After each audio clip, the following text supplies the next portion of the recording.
ដុំរយឆ្នោតខ្មែរទី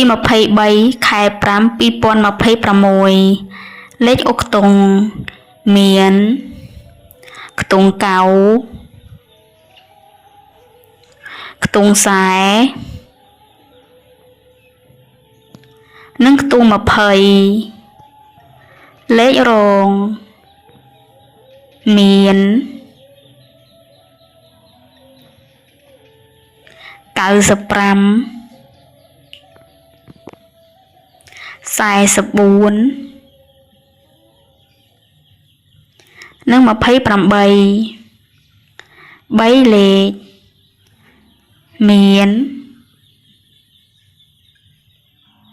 799និង531